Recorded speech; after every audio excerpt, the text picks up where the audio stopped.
රත්නාකරණ අධ්‍යක්ෂිකා Achievers International Campus ආචාර්ය අමන්දි කුලසිංහ මහත්මිය. අයබෝන් සුබෝදෑසනක් ඔබතුමියට. අයබෝන් සුබෝදෑසන. හොඳයි, අපි පසුගිය සතියේත් මේ ආයතනය පිළිබඳව වැඩිදුර විස්තර කතා කරා. මා කැමති අද දවසේ ප්‍රවිෂ්ටයක් අරගන්නට O level සහ A level සිසුන්ට විශේෂයෙන්ම සමාජයේ වැඩි අවධානයක් යොමු වෙන කොටාසයක් තමයි සාමාන්‍ය පෙළ සහ උසස් පෙළ සිසුන් කියලා කියන්නේ. ඔවුන් වෙනුවෙන් තිබෙන විශේෂ දේවල් මොනවද? ඔව්, ඇත්තටම දැන් O level ඉවර වුණාම අපි ලංකාවේ අපි හැමෝම කැමති අපි A levels කරන්න, අපි හැමෝම උනන්දු කරනවා A level කරන්න.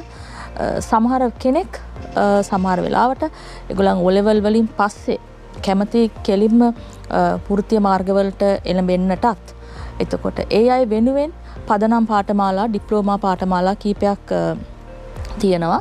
මම ගිය සතියේත් විස්තර කරා. ඒක තමයි උන්ගේ මූලාරම්භය. සමහරට මේ කාලේ ඒගොල්ලෝ ගත කරනවා අවශ්‍ය මූලික දැනුම අරගෙන තමන්ට පිවිසෙන්න ඕන හරිම වෘත්තීය මාර්ගය මොකක්ද ඉගෙන ගන්න, උපාධියක් දක්වා යන්න ඕන හරිම විෂය අංශය මොකක්ද කියලා තීරණය කරන්න. ඒ ලෙවල් ඉවරුණාට පස්සේ කෙලින්ම ඒගොල්ලන්ට එන්න පුළුවන් මාර්ග තියෙනවා. එතකොට අපි අද අපි විශේෂයෙන් බලාපොරොත්තු වෙනවා මේ දෙක ගැන ටිකක් වැඩිපුර කතා කරන්න. ඩිප්ලෝමා සහ හයර් නැෂනල් ඩිප්ලෝමා. එහෙම තමයි අපේ ව්‍යවහාර සාමාන්‍යයෙන් තියෙන්නේ. අපි කතා කරන්නේ ඩිප්ලෝමා පාඨමාලා සහ උසස් ජාතික ඩිප්ලෝමා පාඨමාලා. මේක තමයි ආරම්භක අවධිය.